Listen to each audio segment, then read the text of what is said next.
Madame, Monsieur, vous faites bien de nous rejoindre sur Vie de l'Homme Télévision, une chaîne qui s'est axée en tout cas sur l'épanouissement personnel collectif. Et dans cette veine, nous sommes toujours disposés à vous soutenir, à vous accompagner, vous qui rêvez, vous qui voulez redresser vos entreprises, vous qui voulez participer au développement de votre entourage, de votre région. Vous êtes les mieux placés aujourd'hui parce que vous avez choisi la bonne part, la bonne chaîne qui vous permet de réussir en vous appuyant sur l'essentiel. Et l'essentiel, c'est la parole de Dieu avec ses commandements. Alors, il faut savoir une chose, beaucoup d'inventeurs aujourd'hui sont reconnus parce que tout simplement, ils ont été très importants dans la construction de nombreuses valeurs et je dirais de nombreuses choses aujourd'hui qui font notre monde. On ne pourrait nous en passer de tous ces inventeurs, de tous ces scientifiques dans le domaine électronique, dans le domaine informatique. Pour revenir à notre émission, Ma réussite par l'entreprise, c'est votre talk show, votre pause déjeuner qui vous permet de vous vêtir, de vous asseoir confortablement en tant qu'homme d'affaires, en devenir ou avec le potentiel que vous avez. Mesdames et messieurs, je suis avec un sachant, je suis avec un formateur, il a l'habitude de nous former, de vous former, et lui-même, il est très expérimenté et surtout, il croit que la parole de Dieu est le moyen le plus absolu quand l'homme est limité. Quand vous avez tout essayé et que ça n'a pas marché, la parole de Dieu est là pour vous rappeler que les commandements bibliques sont toujours d'actualité et peut vous permettre de réussir dans le présent et dans le futur. Je suis dans le cadre de votre émission Ma réussite par l'entreprise, suivi de l'Homme Télévision, avec le pasteur Honora Kodio. Pasteur, bonjour. Bonjour. Très heureux encore une fois de vous voir sur ce plateau, très rayonnant. Merci. Et surtout, je dirais, avec beaucoup d'espoir, vous dégagez une certaine confiance, une certaine assurance. Et ce sont les jeunes qui vont en tirer bénéfice, ceux qui nous regardent, qui ont envie de devenir comme beaucoup de chefs d'entreprise. Et certainement que vos conseils seront utiles. Je rappelle le thème d'aujourd'hui, les commandements bibliques de la réussite entrepreneuriale. Cette émission est réalisée par Noël Sidibé et toute son équipe technique. Alors, pasteur, aujourd'hui, nous allons nous intéresser aux commandements bibliques de la réussite entrepreneuriale. Et je me dis d'entrée, les commandements bibliques, oh là là, on en parle. Chez les chrétiens, c'est quelque chose dont on parle toujours. Et pour peut-être des personnes qui ont entendu parler de Dieu sans forcément être chrétiens, ils savent qu'il y a des commandements, parce que la nature a des commandements. Mais est-ce que les commandements bibliques en eux-mêmes sont forcément destinés à des situations particulières? Est-ce qu'il y a des commandements bibliques qui sont rattachés à la réussite entrepreneuriale? Il y a des commandements bibliques qui sont rattachés au mariage? Quel est le lien qu'on peut faire entre les commandements bibliques et, par exemple, la réussite entrepreneuriale? Bon, la première des choses, c'est que là, un commandement de Dieu est une ordonnance et s'érige en loi. Nous savons que la loi, elle exécute, elle ordonne, elle protège et elle libère. Donc, si vous arrivez au stade de loi, la loi elle-même se défend, la loi elle-même travaille. Or, le commandement de Dieu, c'est déjà une loi. Donc, il y a certains commandements qui vont vers la prospérité, exactement, vous l'avez dit. Par exemple, la dîme, par exemple, la semence, l'obéissance à la parole de Dieu. Dans le livre de Josué, Josué 1, verset 8, la Bible nous dit que ce livre de la loi, il considère que la parole de Dieu, c'est la Bible, c'est un ensemble de lois, né sur une pointe de ta bouche, médite-le jour et nuit, agis selon ce qui est écrit à l'intérieur, c'est ainsi que tu auras du succès, c'est ainsi que tu réussiras. Donc, la réussite d'une entreprise est liée à l'observance et à la mise en pratique des lois de Dieu qui sont des ordonnances. Alors, c'est vrai, parce que toute entreprise a des objectifs et les objectifs se trouvent dans le futur. Mais alors, comment faire démarrer ce futur? Comment travailler dans ce futur? Ben, c'est très simple. Dieu a mis un état de causalité, c'est-à-dire cause et effet, amen, de telle façon que si nous agissons d'une certaine façon, nous avons un effet au niveau du ciel. Et c'est ce qui facilite beaucoup les choses. Mais le départ, le socle, c'est toujours la sanctification, parce que notre Dieu est très saint. Et si nous devons travailler avec lui, si nous devons laisser le royaume avoir un impact dans nos entreprises, il faut qu'on démarre avec la sanctification, avec le concept de la sainteté et maintenant la mise en pratique de la parole de Dieu, comme il est dit dans le livre de Deutéronome 28, à partir du verset 2. Alors, pour simplifier les choses, la Bible dit « Cherchez premièrement le royaume des cieux et sa justice, et toutes ces choses vous seront données par-dessus. » Donc, tout ce que vous cherchez se trouve dans le royaume. Or, le royaume, c'est après notre mort. Donc, on peut considérer que le royaume a une position future. Et si le royaume a une position future, on comprend bien que toutes nos doléances, nos objectifs se trouvent dans le futur. Mais comment toucher ce futur, l'appréhender, le modeler, afin que nous puissions le recevoir dans le présent? Ce n'est qu'à travers la mise en pratique des commandements de Dieu qu'on démarre le futur. On démarre le royaume. Et c'est la causalité, c'est la loi de cause à effet. Si je sème, je récolte dans le futur. Si je paye ma dîme, voici les bénédictions qui vont venir dans ma vie, mais ces bénédictions existent déjà dans le futur. Vous voyez que lorsqu'on prend une parole de Dieu, qu'on la met en pratique dans nos vies, ça touche le royaume, ça touche là où se trouvent les promesses de Dieu pour nous, dans le royaume, c'est-à-dire dans notre futur. Donc nous pouvons, en tant que chef d'entreprise, impacter le futur en connaissant une chose, la loi de la causalité. C'est-à-dire que si nous faisons telle chose dans la parole de Dieu, voici telle chose va se réaliser au ciel. D'accord. Voilà, pasteur, c'est très clair, hein. Vous l'avez dit, les commandements bibliques sont destinés également à des situations ou alors dans des circonstances, dans des circuits particuliers de la vie. Vous avez parlé de prospérité, ce qui intéresse tous nos internautes et tous nos téléspectateurs.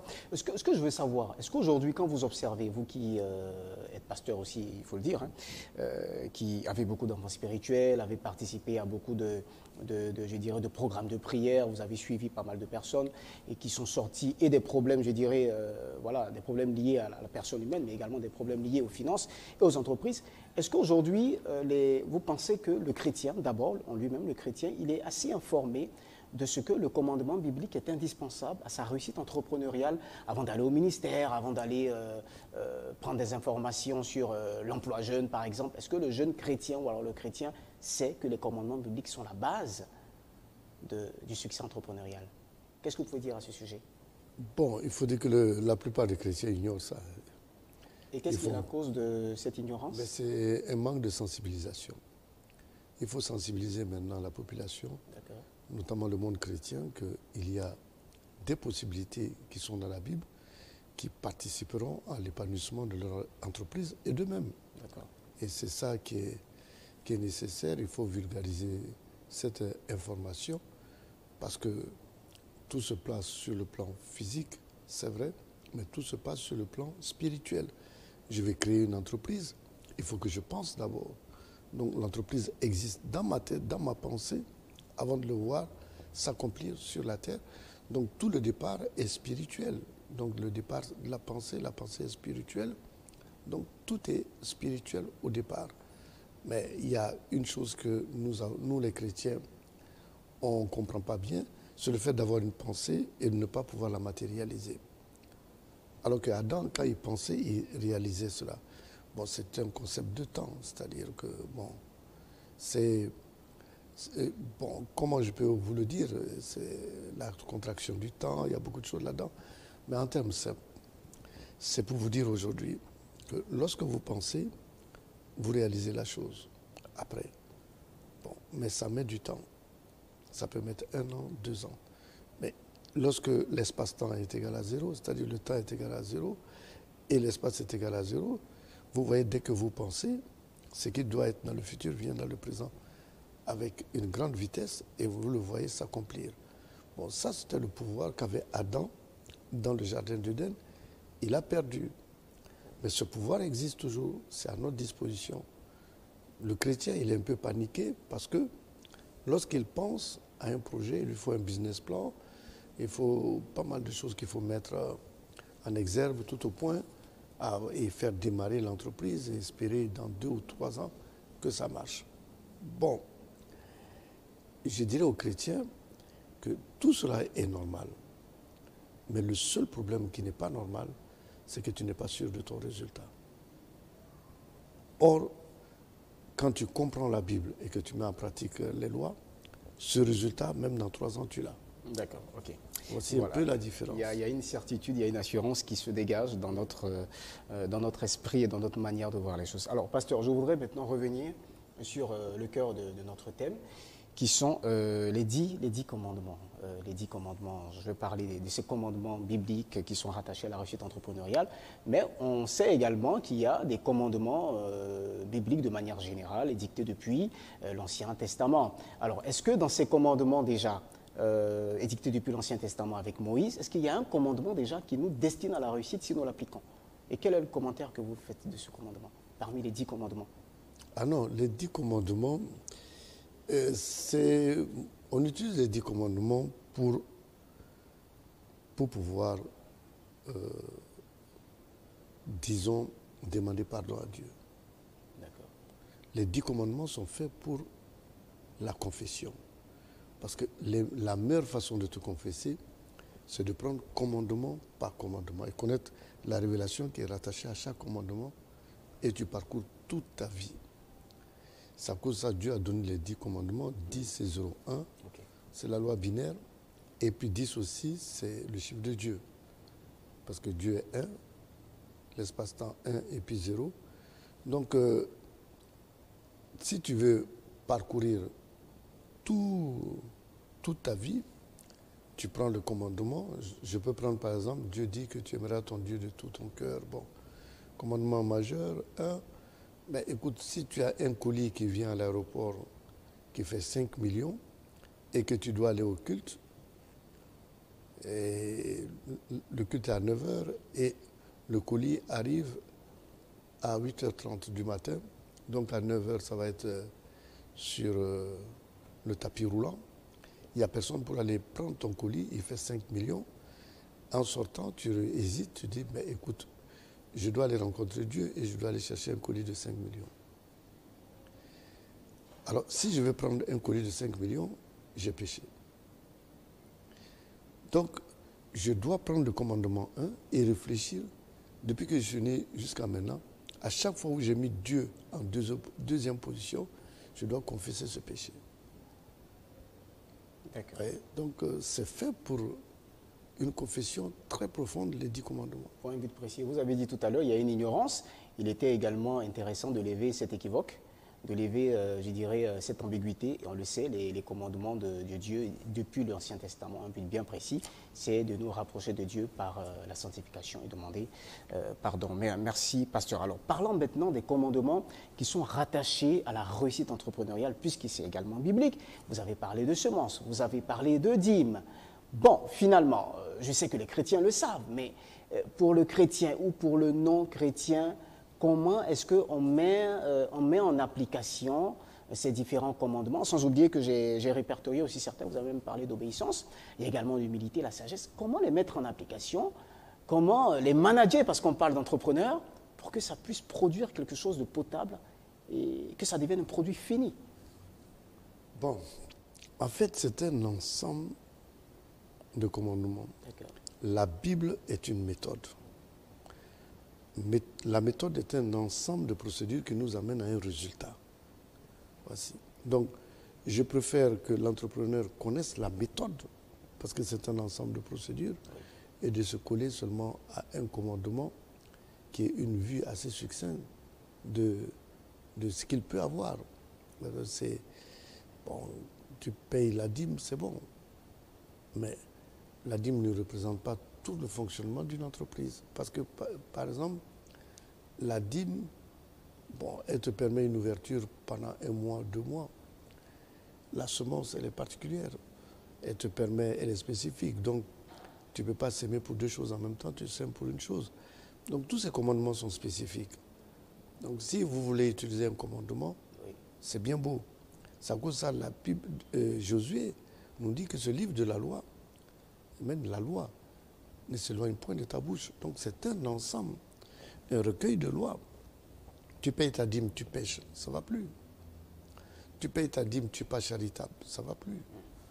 Donc, c'est un recueil qu'on appelle la méthode. La Bible s'appelle la méthode. Alors, donc, quand on veut réussir, il est mieux de comprendre la méthode, il est mieux de comprendre ce recueil de commandements qu'on est là, qu'on connaît, et que les procédures nous amènent à l'acte. Et à travers l'acte, nous allons ériger un acte juridique qui devient une loi. C'est-à-dire quand on commence à suivre une procédure, on va à l'érection d'une loi là-dedans. Et je vais vous donner un exemple. Par exemple, c'est bon pour les entrepreneurs de savoir toutes ces choses-là. Parce que quand on arrive à la loi, on est libéré. Un monsieur veut se marier. Le mariage se termine par l'acte juridique. Mais l'obtention de l'acte juridique veut dire qu'il faut qu'il rencontre la dame, il faut qu'il rencontre ses parents, ce sont des processus. Il faut qu'il paye la dîme et la dot. Il faut qu'il se présente à la mairie, qu'il fournisse des pièces. Il faut que le jour du mariage, il soit là. Il faut que le maire soit aussi là pour officier. Et c'est toutes ces procédures mises ensemble vont nous conduire à l'érection de l'acte de mariage qui est une loi. Du moment que vous arrivez à l'acte de mariage commence maintenant son travail, celle qui va exécuter toutes choses, celle qui va protéger la femme et l'homme parce qu'ils sont obligés d'être là, celle qui va ordonner des choses à faire, et la femme et l'homme seront libérés parce que la femme, l'homme peut dire c'est ma femme à cause de l'acte juridique, à cause de la loi, et la femme peut dire c'est mon mari, le foyer est protégé. Est-ce que vous voyez? Bon, donc, les procédures qui sont dans la Bible nous amènent à l'érection d'une loi. Il faudrait qu'on en parle dans les autres émissions, on peut en débattre. Et l'ensemble de ces lois, amen, on arrive à l'ensemble de ces lois à travers des procédures. Donc, c'est l'ensemble de ces procédures qui se présentent être une méthode. Donc, aujourd'hui, on doit sensibiliser l'entrepreneur sur la méthode qui va les amener à avoir une société stable. Parce que tous ces objectifs se trouvent dans le futur. Le futur est d'ordre virtuel. Pour toucher au futur, il faut les lois.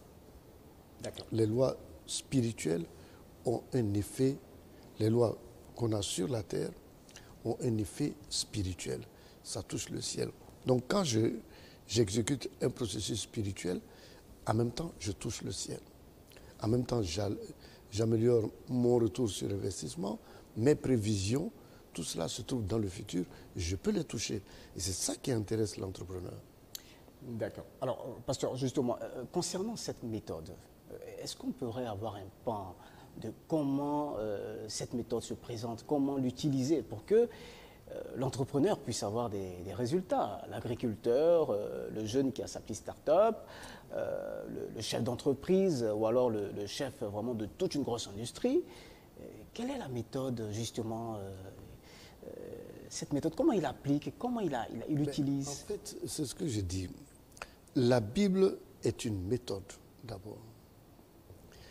La définition de la méthode, c'est un ensemble de procédures qu'on doit mettre en pratique pour atteindre un résultat. Donc, dans la Bible, il y a plusieurs procédures qu'il faut suivre. La sanctification, l'obéissance, le paiement de la dîme, la charité. Bon, il y a un ensemble de procédures, ce n'est pas une seule procédure. La sanctification, si vous ne la faites pas et que vous payez la dîme, ça ne sert à rien. Bon. Je voudrais insister sur la sanctification, parce que ça fait plusieurs fois que vous revenez sur ce terme. C'est une réalité spirituelle. La sanctification, quelle est sa place dans la réussite pour un entrepreneur? Bon, la sanctification. En fait, la sanctification, c'est vrai, vous avez bien raison de soulever ça, parce que la sanctification est différente du concept de la sainteté. D'accord. Est-ce qu'on pourrait justement avoir cette différence? La sainteté, c'est vivre sans péché, être saint. Bon, c'est normal parce que tout l'environnement de Dieu est saint. et lui-même il est saint.